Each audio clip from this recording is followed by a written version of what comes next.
Right up here, right here. These youth representatives are on their way to West Virginia this morning to help rebuild homes alongside their adult chaperones who so graciously and beautifully and wonderfully helped to lead them. So, congregation, what I'd ask of you right now is, would you stand?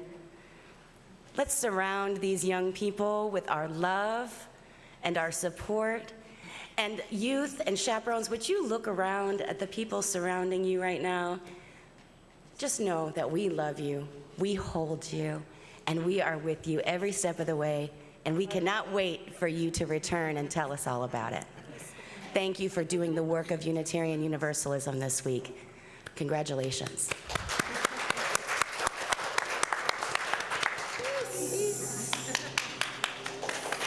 Bye. Safe travels. We love you.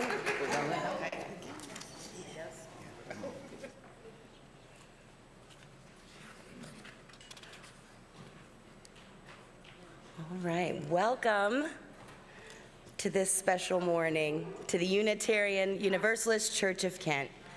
I am Colleen Taylor, and I am blessed to serve this congregation as the Director of Religious Education. Thank you for joining us this morning as we gather once again in person and on Zoom as a spiritual community that seeks to be diverse and inclusive as we inspire love, work for justice, and grow together in community. We extend a special welcome to visitors who are with us this morning. Thank you for joining us. Thank you for worshiping with us. For visitors on Zoom, if you would like to know more about our church and be in contact with us, there will be a contact link in the chat box at the end of the service. Everyone on Zoom is also welcome to stay after the service and select a breakout room to talk with other people. I want to express my thanks for our team leading worship, including our multiple readers this morning and children, our music director, Katie Greg Miller, as well as our tech team, Max Grubb, Ginny Horvath, David Smeltzer. Our administrator, Mary Beth Hannon, who prepares slides, and Brad, who records our services. Radical hospitality and being a welcoming and inclusive community is very important to us, one of our highest values as a community sharing life's journey. So in this spirit, I invite you to take a few minutes to say hello to the person next to you and check in with each other in breakout rooms if you're in Zoom. Once again, welcome. Now let us take a moment to breathe and to enter into this time of community once again and invite the spirit of life to be present among us as we celebrate the beauty and joy that comes with this day, this Pride Sunday.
Thank you, Lola and Kailani.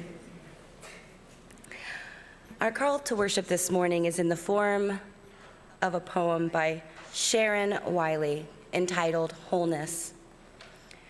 We often speak of brokenness in religious life. Let us speak today of wholeness. You are welcome here, all of you. Every part of you is beautiful just as you are. Here, you do not need to be something more or something less. No holding back, no hiding, no exerting yourself, no trying to do more or be more. You have inherent worth and dignity. Nothing to prove here. Nothing to prove to me or the person sitting next to you or to the children or to anyone. You don't have to try and be witty or more quiet or more outgoing. You are beautiful. Every part of you is beautiful, just as you are. You do not need to change anything about yourself to be welcome here. Your skin, your hair, your belly, your limbs, your face, all beautiful, just as you are. You are extraordinary. Each and every one of you different from each and every one of you, and beautiful in your own way. Breathtaking. Come, let us worship together. Will you join in singing our opening hymn? Please rise if you are willing and able or in spirit. Number 1010, We Give Thanks.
Thank you. I'd like to invite Meredith forward. As Unitarian Universalists, we light a flame within a chalice to unite us in worship, to remind us of our ongoing search for the light of truth within us and among us, and to be the light that reveals to us the beauty of our world and each other. So as Meredith reads our chalice lighting poem, I invite you to listen.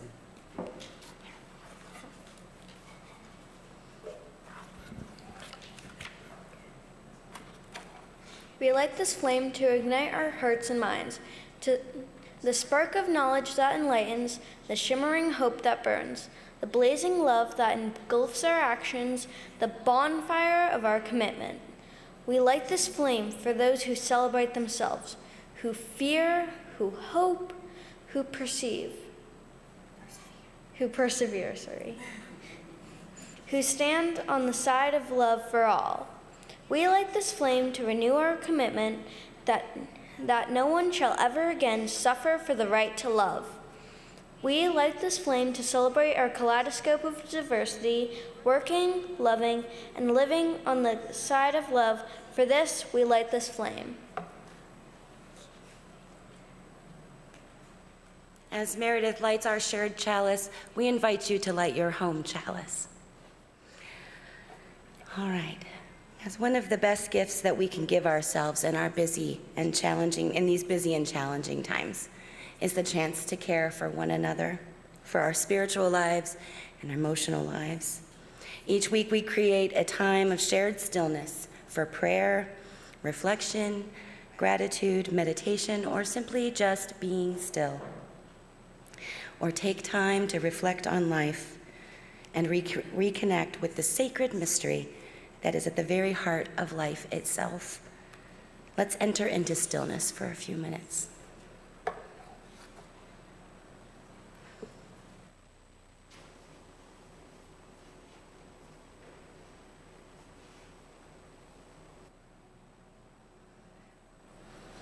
Life is a mystery that brings many things. Part of our experience is struggle and loss. In the spirit of being a community of compassion and care, we take time to share our sorrows, struggles, and losses that are in our hearts right now. If you're on Zoom and have a struggle or a loss to share with the congregation, please use the chat box. If you would like to call out a name in this room, I invite you to do that now. Someone that you would like to call into this community of care. Claude, Ann Waters, James, Christine, Scott, Mom, Emma, Adam, Becky, Gideon, Vivian.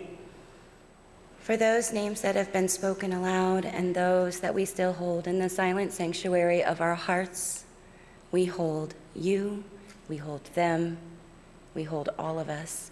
Will you please join Lori in the spirit of prayer?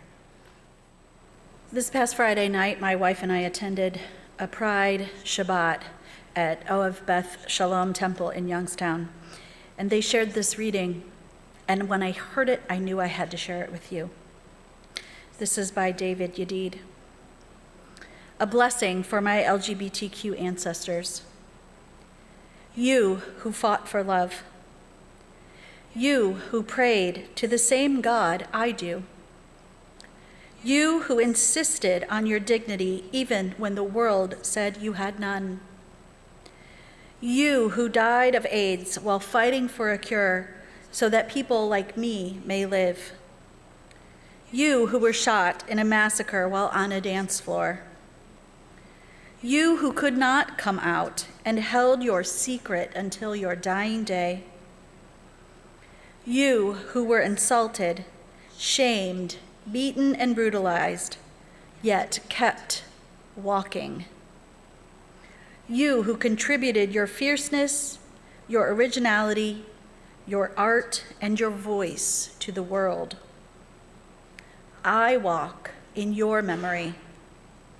I walk this path, smoothed and chartered by your sacrifice toward justice, toward holiness, and toward freedom.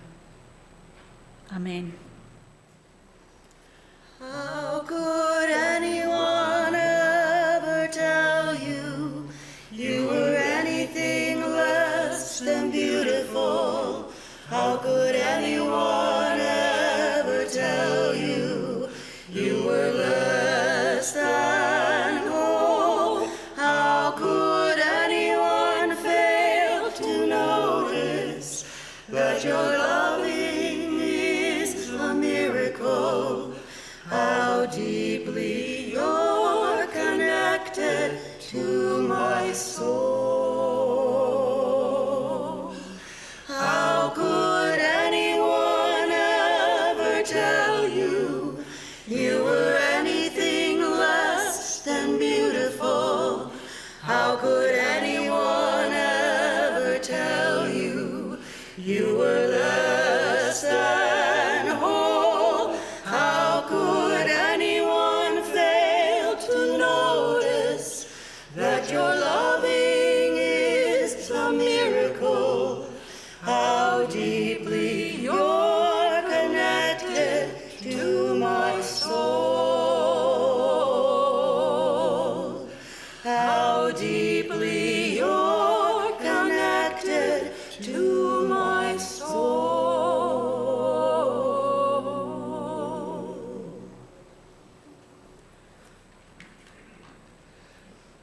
Life also brings with it joy and wonder and awe. We've experienced moments this week that have lifted our spirits. Once again, if you are on Zoom, please share your joys, your wonder, and awe through the chat box. And I have two to share on yellow cards. Ginny Horvath shares a new great-grandnephew was born last Monday. Hooray for a new beautiful life. Congratulations. Randy Bish shares that they are grateful the universe protected Heidi from harm during her accident. Can I get a yes to that? We are so glad you're all right. If you have a joy you'd like to share that you didn't write down, feel free to shout that out now. Do you want me to share that? Lo says, hey, I'm gay. Yay! I missed that. Oh, Lola and Kailani playing the song. Yes, what a joy that was this morning. The chat box is quiet. Wendy quit her job, and I think that's a joy. That's a good thing. Congratulations, Wendy. The service trip. How beautiful is that? That our children are out there changing the world, building with their hands and helping their neighbors and people in need. Raven Luna Black Raven shares, I'm trans and proud. Hooray! I also was not harmed in a car accident. Kevin was also not harmed in a car accident yesterday. I'm so grateful for that, and we all are. Fantastic. I'm grateful that I learned to move from tolerant to celebrating all of our beautiful diversity. Amen, Sana. Sana shares, for those of you on Zoom, that she is grateful to have moved from tolerance to celebration of the beautiful rainbow of diversity that we are as a community, and this church and beyond. Fantastic. With gratitude for these and every blessing we receive in life, and for the gift of life itself, for the companionship of one another on life's journey, and for the beauty of this world and this day of possibility, we raise our hearts in gladness with the word amen. Amen. Yes. So Colleen asked us to reflect as a family about something that brings us joy that is related to pride. So when I ask that, or when you think about that, what comes to mind for you? I'd say pride in our family. Yeah, what about you, Eden? I think it would be being made, which has to do with pride in a way. It's kind of what comes to mind to me. You being made. Yes. So after Donna and I, or your Ota and I, had been together for a while, you know, I was of a certain age and my clock was starting to tick a bit. And so we sort of got on the mad hunt for a donor. And we, you know, it's amazing how brazen, I'm not sure the word to use, one might get when they are ready for that. And so we had asked a couple of people, and you know, things just for one reason or another hadn't worked out yet.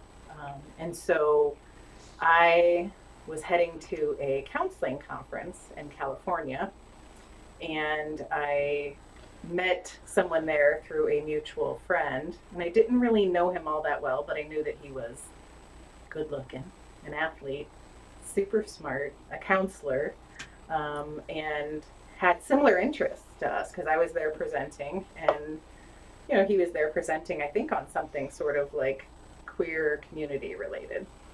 And so it turned out that he was also from Kent. He was a doctoral student in the same program I had graduated from, and we ended up on the same flight home with a layover at an airport in Chicago. And so we ended up among mutual friends, and we were at a table there in this, I think it was a Chili's bar in the airport in Chicago, and he was sitting next to me, and I made conversation with him.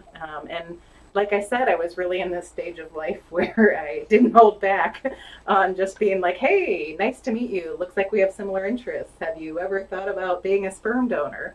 And he said, actually, I have. And so I was kind of like, oh, jackpot. And so when we got back to Kent, I said, like, why don't we meet up and talk some more? And so when we got back to Kent, we met up and talked about family history and medical and all of that. And he agreed to be our donor. And so through a process of trying, we eventually got this beautiful baby of ours. And so, we joke all of the time and say, like, what do we say? We waited for this. We waited our whole lives. Our whole for lives for this baby. And so I really think that It's not baby anymore. for us, it's just pride in being a family. Living our lives normally. Being out and about. And families look different. And I've explained that to children here and there when they question things. And well, there are all kinds of families. Families look different. And some children have 2 moms, 2 dads. Maybe they have a mom and no dad, or dad, no mom. And some children live with their grandparents. And so I think that we represent pride in our family.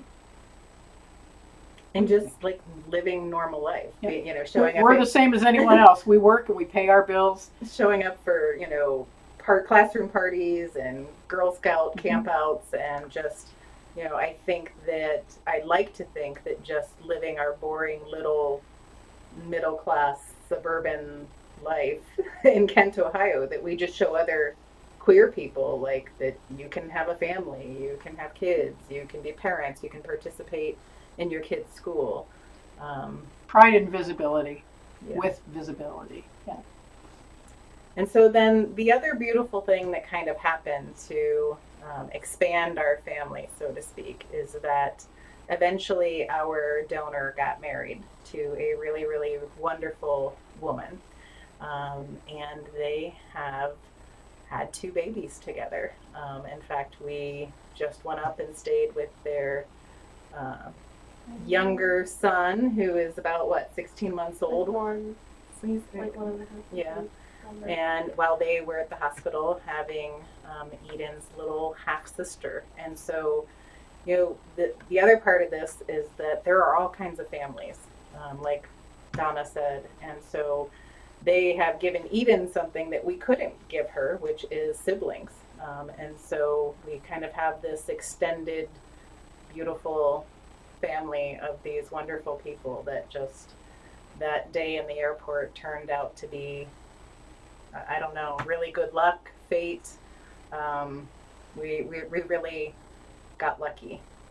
So what's it like for you to know your donor and have siblings? And I feel like a lot of the time, I kind of realize that, like, people, I'm just so used to it that sometimes people don't understand, but it's like, it just seems so normal to me, which I know, like, thinking about it doesn't seem as normal to other people, but to me it always has seemed normal, so it's never felt, like, weird or, like, just not normal, because it's always just been how it is.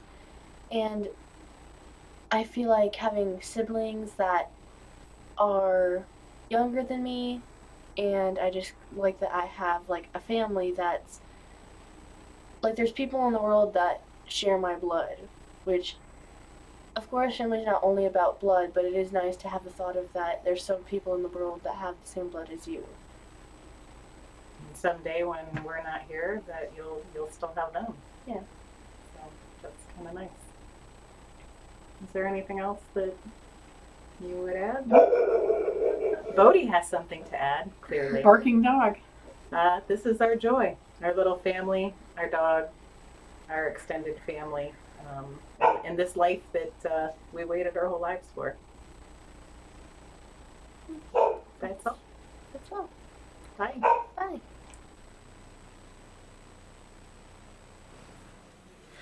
Before Stonewall, our community would gather together in whatever bar or bathhouse in their city that could bribe the police with the most money in order to protect them from the police.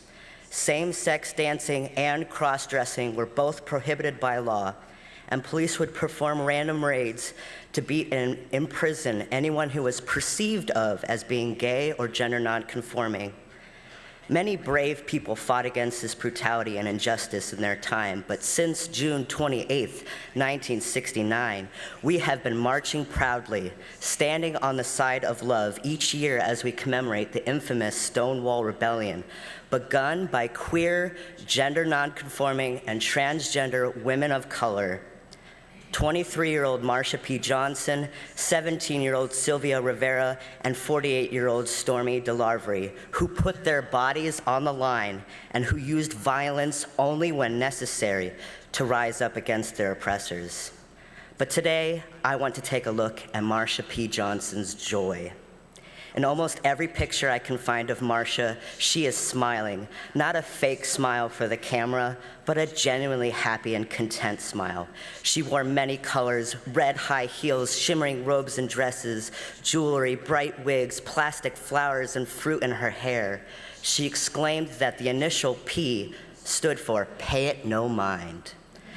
This is a woman who was bullied and homeless for most of her life, who battled severe mental illness, who engaged in sex work for survival, was a survivor of sexual assault, and who was arrested by the police over 100 times, who cared for the youngest and most vulnerable people in her community, and who fought endlessly for gay liberation and for action in the AIDS crisis.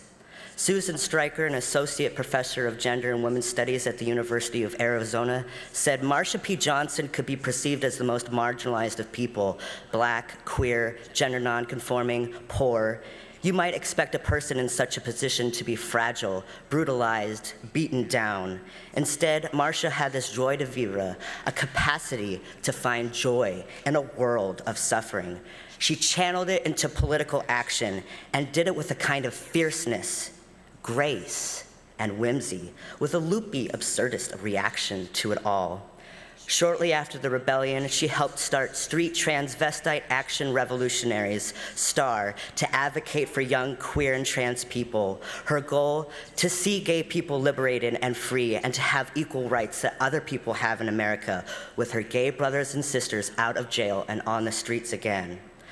Marsha found joy in the radical act of having pride in herself and having enough pride left over for her wider community to be of service to others like herself.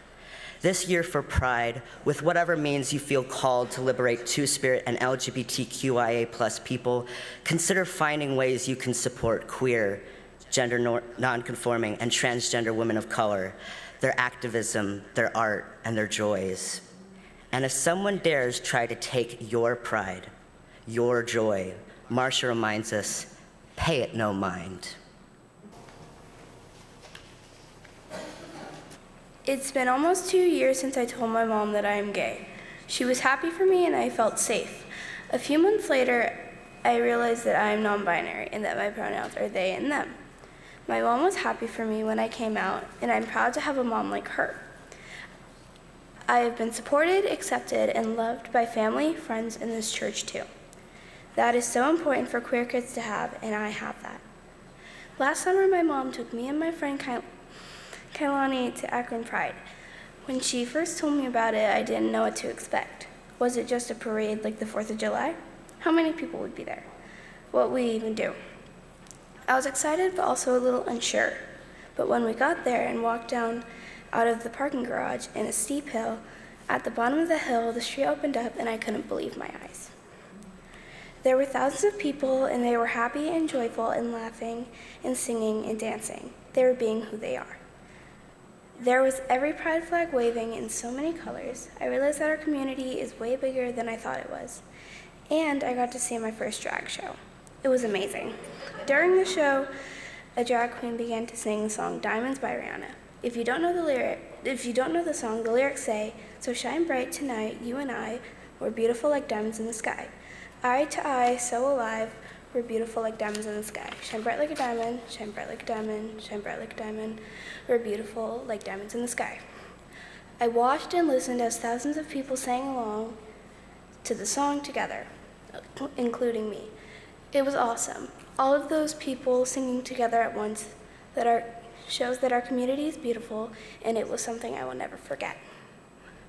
So that is one of the things that I think when I think of the joy of Pride, and I can't wait to go back this year. It makes me sad sometimes and a little mad to think that many kids aren't being supported by their friends and family. I hope that in my lifetime, all queer children will know that they are perfect just how they are, labeled or unlabeled. They are born who they are, and they are exactly right. I want all people to feel joy because of who they are. So I want to say this to every person, especially queer kids. I love you, I care about you, I support you, and guess what? There are people you haven't met yet that will love you just as you are, including me. Happy Pride.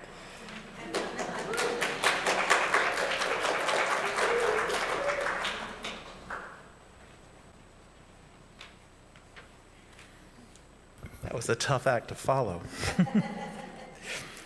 It's hard to pinpoint exact moments when I've experienced joy being part of the LGBTQIA community because I've been in it a long time. I am very joyful and grateful for having loving, supporting family and communities.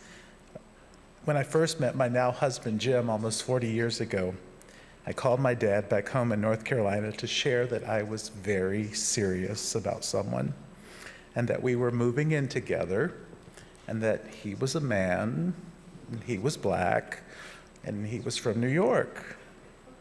And there was a long pause on the other end of the line, and then my pop said, "Well, I just can't believe it. I can't believe that you are shacking up with a Yankee."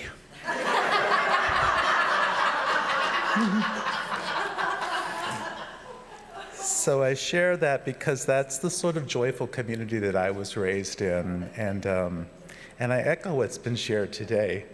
To have supporting, loving family is the most wonderful thing and prideful thing in the world.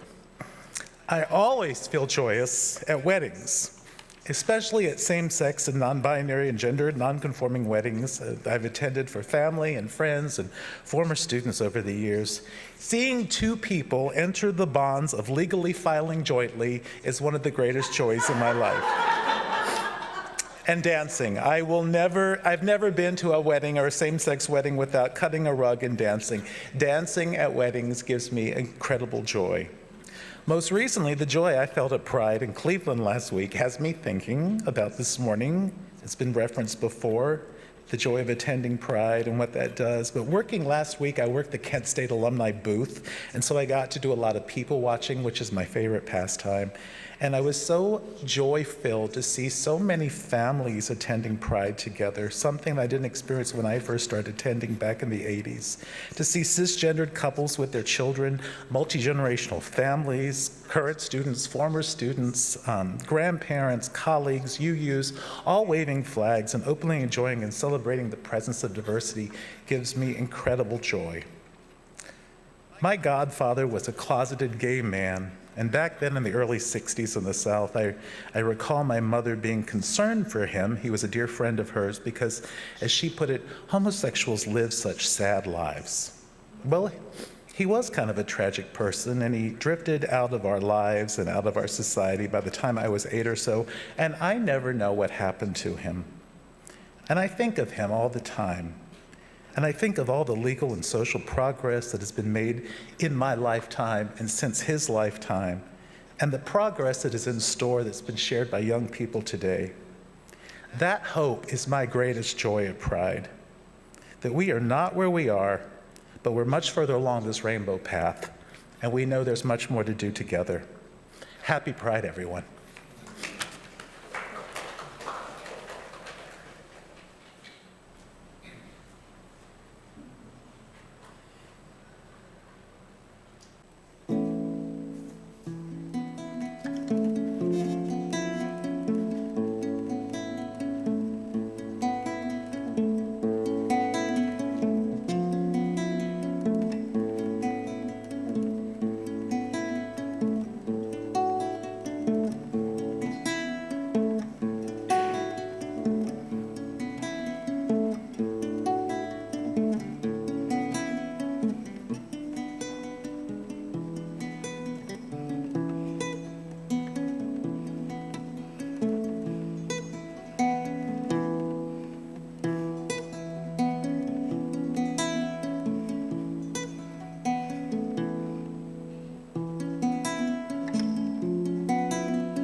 lavender in the clouds when the sun goes down. Lavender every day that the earth turns round. When I die, let 'em know that I was lavender.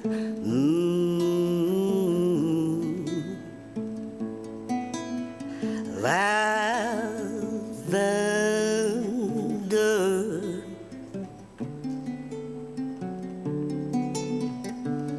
Lavender and its spaces in between. Lavender in its spaces in between. Lavender in the places left unseen. In my blood, let 'em know that I was lavender.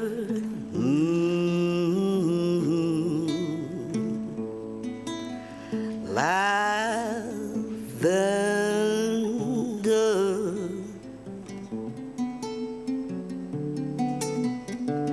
Lavender like those kings and queens of old. Lavender, though their stories not been told. In my blood, let 'em know that I was lavender.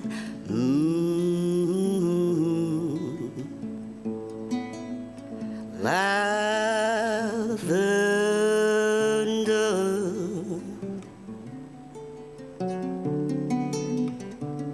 Lavender with an aura soft and sweet.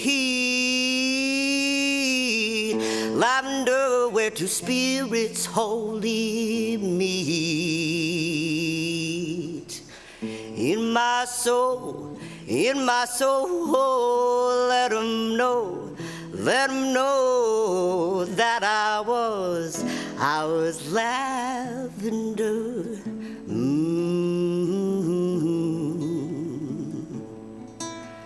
Lavender.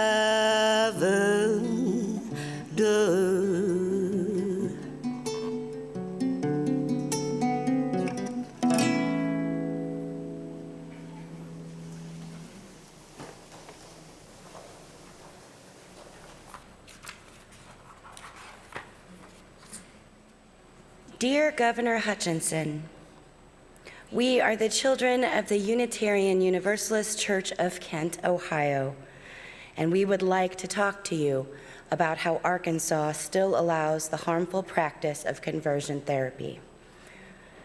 We believe that we should not try to change people because they are different.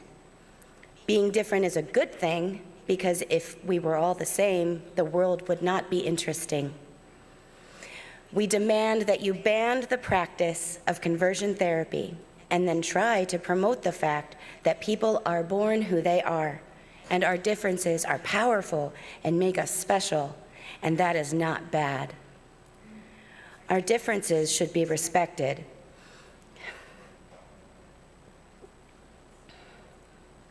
Our UU faith tells us that all people have worth and dignity.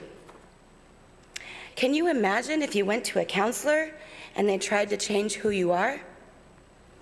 How would you feel? You would probably feel unwelcome and uncomfortable, wouldn't you? A counselor should make you feel welcome, comfortable, safe to talk to about your feelings, along with being able to be yourself when you're with them. Please stop hurting people. We speak with Unitarian Universalists across the country in support of LGBTQIA+ people. And now that we have brought this to your attention, please ban conversion therapy in Arkansas immediately. We stand with love. Respectfully, the children of the Unitarian Universalist Church of Kent.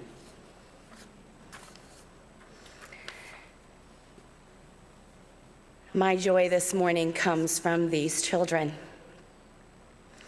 because they will lead if we let them. They sent this letter to all 11 governors and the legislators of the houses of Congress of all the states, 11 states that still do practice the harmful practice of conversion therapy. We have yet to hear any responses. But there are so many things that bring me joy in this life, and like I said, these children are just an immense sense of joy for me. From my own kids to the young people who bless this congregation with their compassion, love, and journey of faith.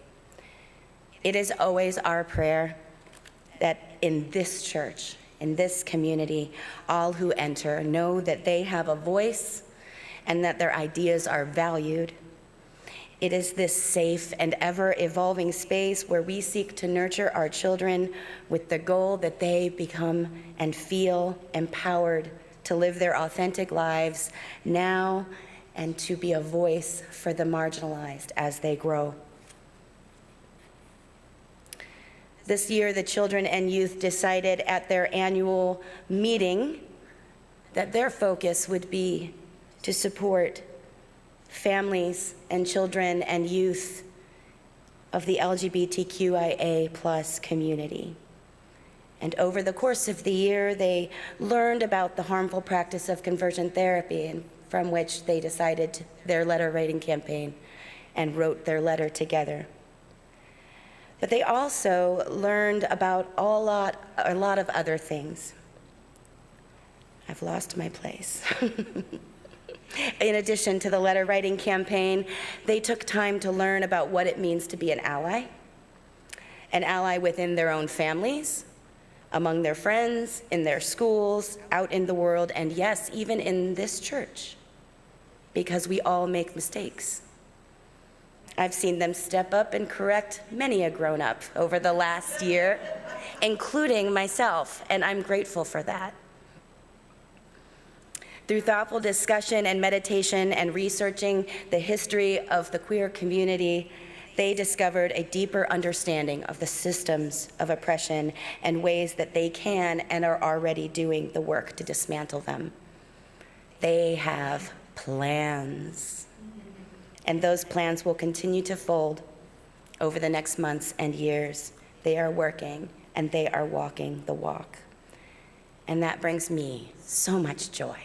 And I hope that it brings you joy, too. Joy not just for me and their teacher as witnesses to their immense capacity to love humanity, but also in themselves, to have joy for themselves. Should you be a fly on the wall during RE or OWL, or even just hanging out on the patio after service, you would hear and see acts of compassion that when I was a kid, I did not feel were possible. They support each other's identities and sexual orientation, and not just for each other, but for all of us grown-ups too, especially when we accidentally misgender their friends. I want to just take a moment. I've run out of words to say. I just want to take a moment to thank them. To thank all of the children in this room, the ones that are in this room, the ones that are in Zoom, the ones that are not here, the ones that are traveling to West Virginia right now as we speak. I want to thank them for teaching me and teaching you how to do this work. Let's let the children lead. All right? All right. I'm ready for the offering. You're ready for the offering? Let's do it. From you I receive, to you I give. Together we share, and from this we live. Our community thrives in its shared life of worship and ministry as each of us participates in this circle of giving and receiving. This is possible due to your generous gifts of time and money, and we recognize that we are all connected. Thank you. To help others in our community thrive, we also give to agencies and organizations in Kent and beyond that serve those in need. June's special offering, I will note that the Trevor Project was what the children chose for January, so we have given them for them in January. But for June, we've chosen to support the Brady United Against Gun Violence organization. Their mission is to unite all Americans against gun violence. The organization works across Congress, the courts, and communities with over 90 grassroots chapters, bringing together young, old, red, blue, and every shade of color to find common ground in common sense gun laws legislation. So in the spirit of gratitude for the gift of one another and this community and the abundance that makes our generosity possible, we now give and receive the offering as a sign of our shared commitment to the life and work of this congregation and beyond. The offering will now be gratefully received.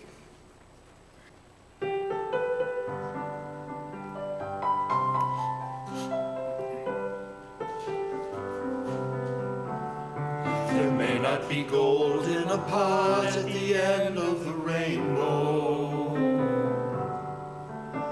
There may not be sunshine and smiles at the end of the day,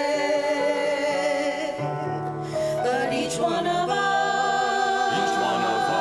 in our own unique way, we wear our favorite colors as if to say, we are the rainbow. Our colors appear in the light. We promise to do what is right in this world, Not to fight in this world. or lose sight of what this world can be. We are the rainbow, Each one of us equally bright. equally bright, just like a prism. Our beauty comes out in the light. It comes out in the light.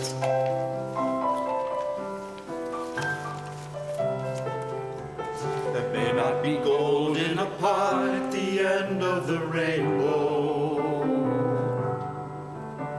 There may not be sunshine and smiles at the end of the day, but each one of us, in our own unique way, we keep on shining upwards so we can say,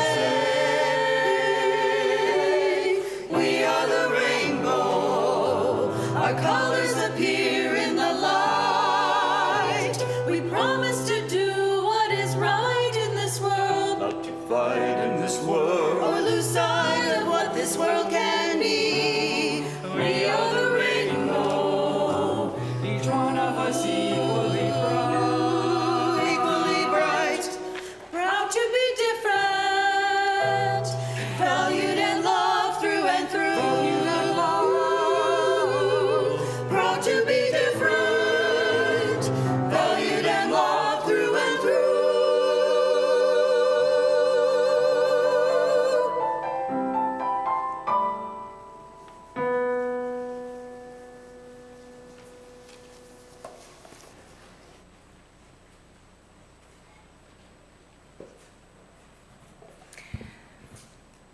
Will you join Iona in the words for extinguishing our chalice?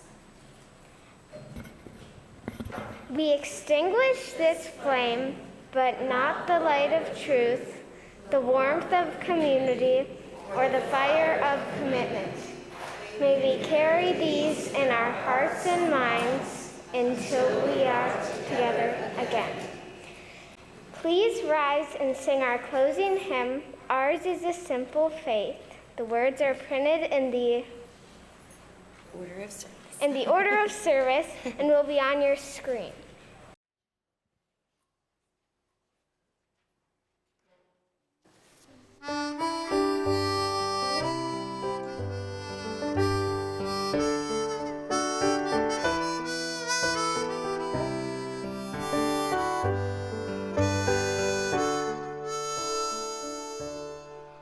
Ours is a simple faith. Life is a short embrace. Heaven is in this place every day. Hope is the ground we till. Make each day what you will. Thankful for dreams fulfilled every day. No room in this heart for fear. No judgment day drawing near. Trust that inner voice you hear every day. Life's not a goal or a race. It's about heart and faith in living a life of grace every day. Trust is an open hand, making an honest stand, rooted here in this land every day. Living the mystery, seeking the harmony here between you and me every day. Ours is a simple faith. Life is a short embrace. Heaven is in this place every day. Hope is the ground we till. Make each day what you will. Thankful for dreams fulfilled every day.